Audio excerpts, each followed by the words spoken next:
Aging's a lot harder for women. Women live longer than men. Women have higher rates of physical and cognitive disability.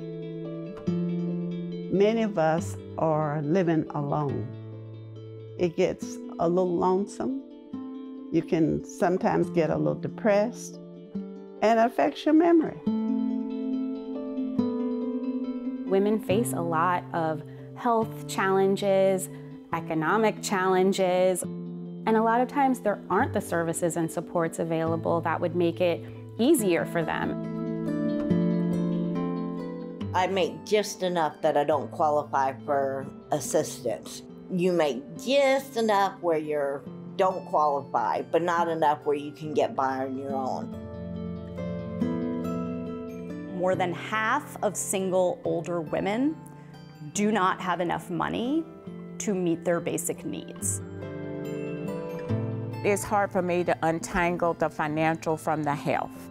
Those have been the two that have impacted my life the most as a family caregiver. There are a number of things that need to happen to make our society more age and gender friendly. We need better informed attitudes and stronger institutions, programs, and policies that address the intersection of aging and gender. If you care about women, aging's a women's issue.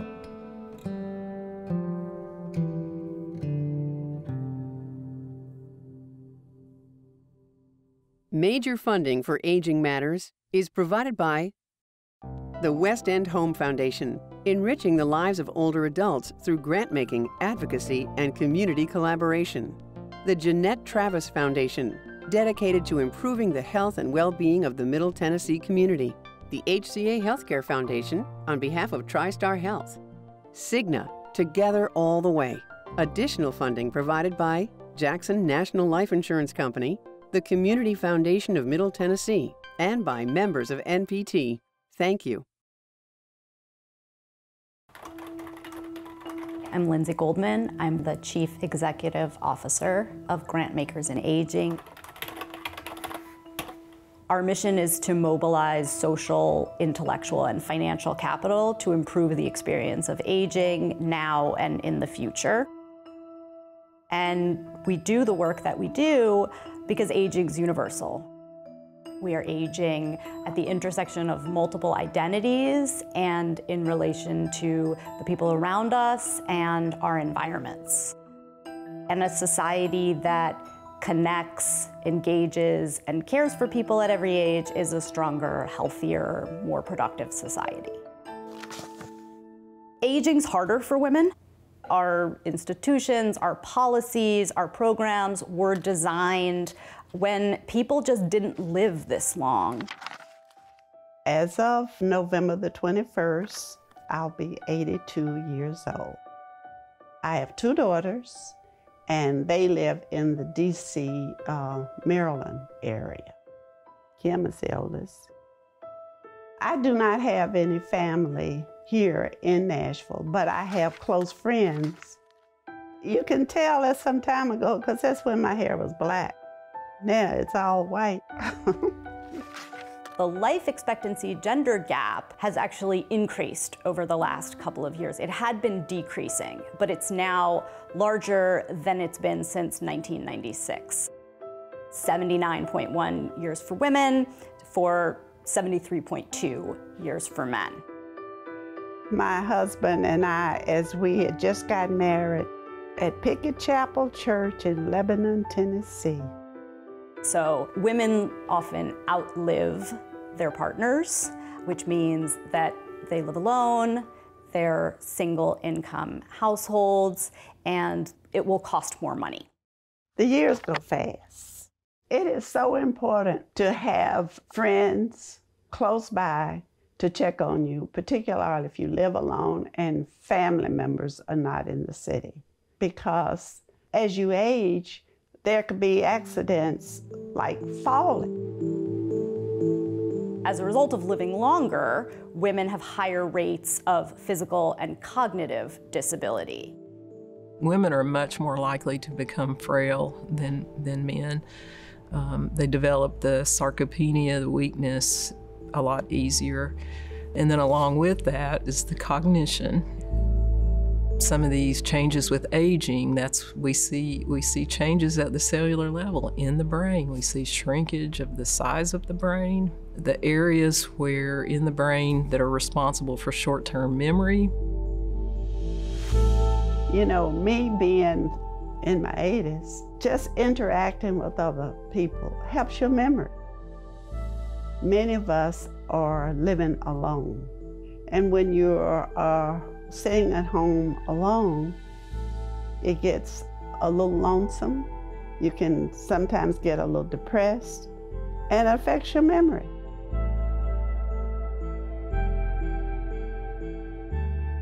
Women are more likely to live alone in later life, often because they have outlived partners, friends.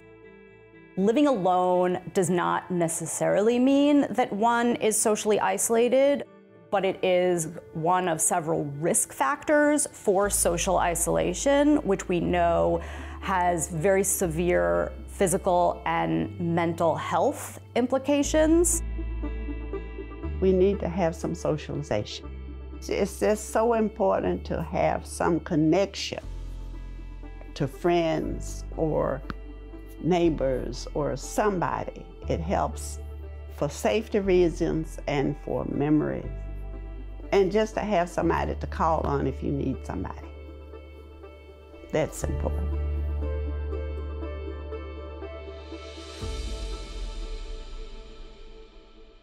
One of the predictors of poverty is living alone. So being single or divorced or widowed, all of those things make it more likely that an older adult will age into poverty. And that's something that women face by virtue of the fact that they are more likely to live longer and live alone. So you just have a lot more older adult women who are living alone and who don't have kind of that second source of income.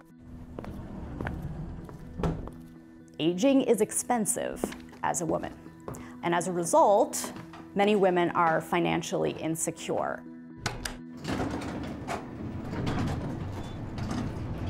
I make just enough that I don't qualify for food stamps.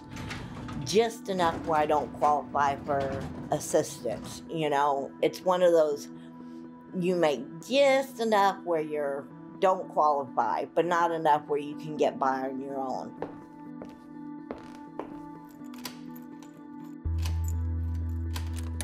When we talk about poverty, people are often talking about that poverty line, which is so low. It's like under $14,000 for an individual, which is not enough for anybody to be even close to economically secure. And that is the measure of whether or not you're eligible for various kinds of assistance. I am the Managing Director of Economic Security at Justice and Aging, and we focus our work on advocacy for low-income older adults. We, in particular, look at the challenges of groups that have historically been marginalized or have not been close to justice. And so women, people of color, LEP individuals, limited English proficient individuals, LGBTQ+ older adults, and really just looking at the challenges that they are facing as they age. The things that we are looking at are not necessarily about the poverty line, it's about economic security. And so one of the things that we talk about is the measure of economic security. And we think looking at things like the Elder Index is also really important because that's a way that we can decide whether the programs that exist are actually meeting the needs of the older adult population. The index gives us the true cost of living for older adults in every county in America. And it tells us that more than half of single older women do not have enough money to meet their basic needs. And there are much higher rates of disability and financial insecurity for single women of color particularly Black women and Latinas, and for women who identify as lesbian or transgender. Women of color face the additional burden of having to deal with discrimination on multiple levels, and the same is true for LGBTQ women. You know, you have kind of the sex discrimination that women are facing, and then you compound that with racial discrimination and gender identity discrimination and all of these other layers. And that's one of the reasons that we see women of color having poverty rates in older age that's twice the rate of white women. It's just another layer within our systems and the structures of our society that make it more difficult for them to be economically secure as they age. That's why the Elder Index is useful for us, because it can show us not only the people who are living below the federal poverty level, but also the people who are struggling to make ends meet, but who are above the federal poverty level. And as a result, they don't qualify for benefits and entitlements. So you're going to take the front of your cloth here, and you're going to roll it up to the ears. Take your rubber band and wrap it around the base, kind of shape the ears up. That's perfect, Bonnie, you got it. Excellent. That's part of the reason I started going to 54. They looked into seeing what kind of services I could qualify for. They tried to help me qualify for them. When I couldn't qualify for food stamps or the food services and everything, then they got me into their program.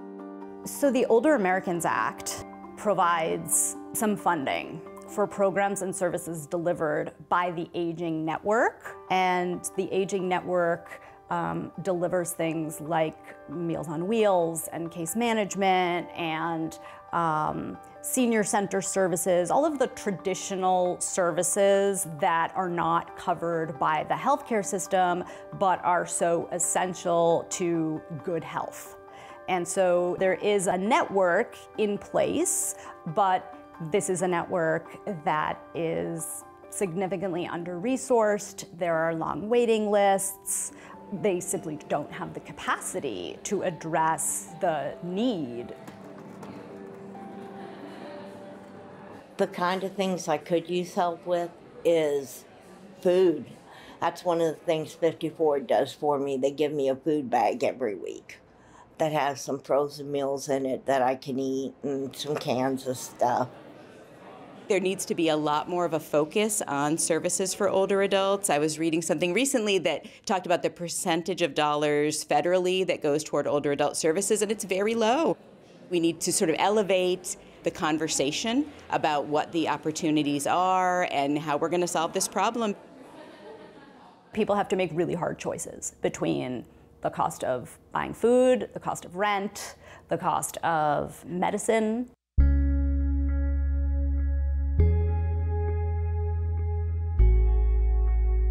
Oftentimes people don't expect that there will be quite as many financial challenges as there are. Cost of living is going up and inflation and things like that. So people may find that as they're getting older, it's becoming more and more difficult to be economically secure. Lots of different things can happen that cause people to age into poverty in a way that they didn't expect. I'm a diabetic, and it's very hard to control my diabetes. Part of that is because of the food I can get, the food I can afford. It's not always the best thing for me to be eating. My blood sugar goes up and down. I'm trying to get better control of it, but it's hard.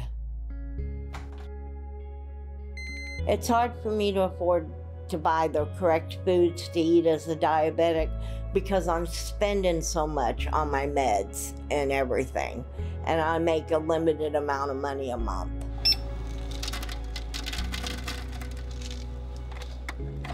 Even with insurance, my copays are ridiculous. It makes it tough. It's hard for me to untangle the financial from the health. I think they're interrelated.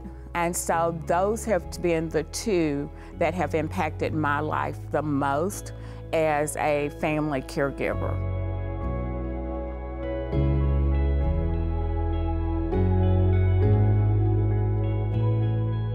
Women are more likely to be caregivers of older people, of young children, of grandchildren.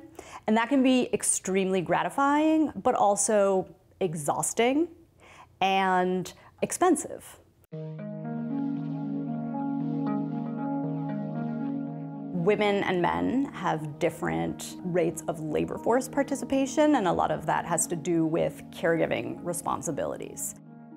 Women often have to leave the workforce to care for aging parents and loved ones. We end up being the family caregivers the majority of the time because of how family structures evolved over the centuries. We're coming out of the periods where women were at home. As a society, we need to adapt to the roles that women have taken on outside of the house. The women who are out of the workforce or who are doing flexible jobs so that they can have the ability to take care of children or spouses are losing retirement income. And so Social Security looks at 35 years of work history, and every time that is a 0 year or it's a lower wage year, that reduces the benefits that women receive when they retire.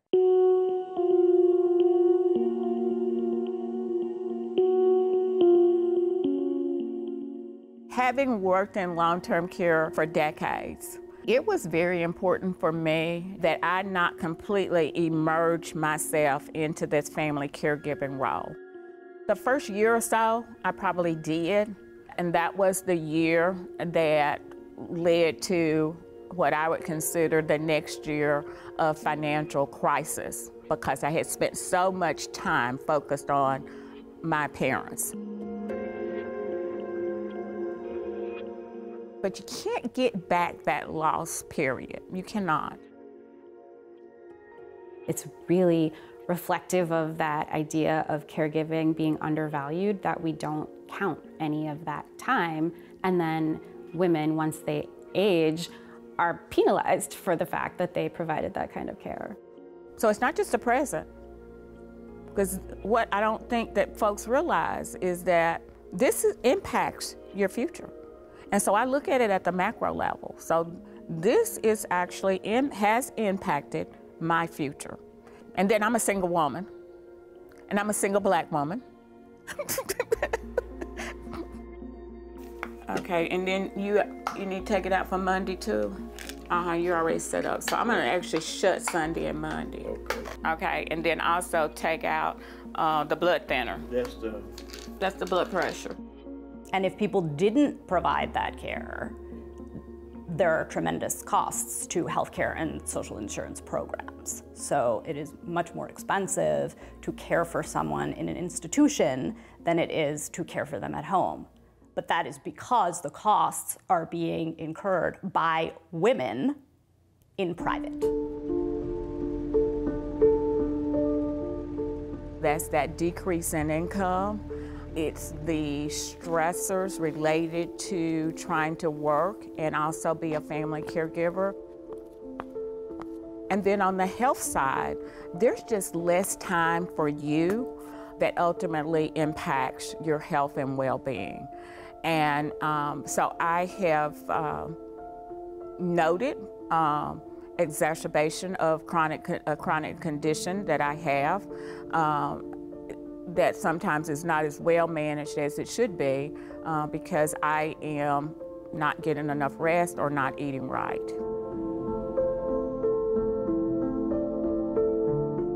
Unless you are among the 5% wealthiest folks in this country and can afford to buy all of those services, whether they be institutional based or be in your home, somebody in your family will experience these challenges. Now, I have seen situations from my career where there might be a family of 5 siblings. One carries the load. Usually it's the female that carries the load. Whoever is providing that care should be incentivized and compensated in some way for providing that care, which ultimately saves healthcare and social insurance costs. So there's an idea to provide some value to the work that women are doing and caregivers in general are doing around Social Security benefits. And it's a caregiver credit that would basically count the time that caregivers are spending providing childcare, providing care for parents or spouses, so that those don't just look like 0 years in terms of what people's Social Security benefits will be when they retire. And this is a really important idea because otherwise caregivers are really losing income and not able to have the retirement benefits that they would have otherwise had if they had not been acting in this caregiver role. As a professional, also as a daughter who has now have this lived experience of being a family caregiver, I have a body of knowledge that I didn't have before. For me not to take those lessons learned of where it could have been less stressful for me, I want to pass that on. That's why I think we need to be honest and that everybody doesn't age the same. And so when we have these broad programs that doesn't take into the variations of aging based on the socioeconomic status and the race, then we're missing the target. The thing that we have been pushing for the most is using the existing programs in a way that's more effective. So taking the programs that are supposed to provide support and assistance to older adults and women and people who have low incomes and really expanding them out so that they reach more people and that the people who should be eligible are able to access the programs. One of the things that we work on is looking at barriers to access because there are programs that people just don't know exist. So providing information and assistance and making sure that the barriers to access are not there so that people can more easily access the programs. These are really big problems, and we all need to care about them because we're all aging and our lives are interconnected. So as a society, we need to adapt to longevity and to the roles that women have taken on outside of the house. But change is hard. Philanthropy is helping to catalyze some of this change by funding research and advocacy, by testing new models and spreading new ideas. There are a number of things that need to happen to make our society more age and gender friendly. We need age-friendly healthcare. Healthcare that is aligned with what actually matters to older people. We need affordable and accessible housing, housing that is well integrated into communities. And more generally, we need age-integrated communities. We need family leave policies so that women are not penalized when they care for loved ones. We need affordable and accessible childcare. Without childcare, women cannot work. And finally, Social Security credits for time spent caregiving. I think a really important thing that people can do is reach out to their members of Congress. We hear oftentimes that members of Congress don't think this is an issue that people really are thinking about or know about or care about.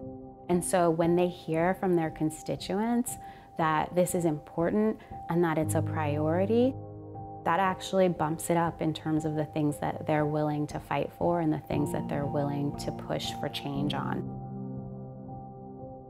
It's important that we consider a life course perspective when looking at policies, programs, systems, institutions that can accommodate all of us as we age.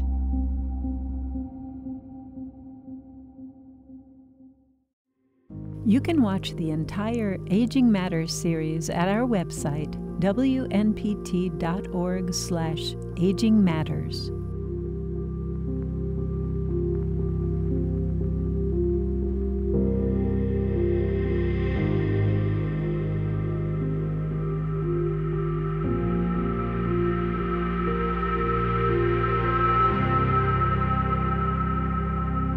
Major funding for Aging Matters is provided by the West End Home Foundation, enriching the lives of older adults through grant-making, advocacy, and community collaboration. The Jeanette Travis Foundation, dedicated to improving the health and well-being of the Middle Tennessee community. The HCA Healthcare Foundation, on behalf of TriStar Health. Cigna, together all the way. Additional funding provided by Jackson National Life Insurance Company, the Community Foundation of Middle Tennessee, and by members of NPT. Thank you.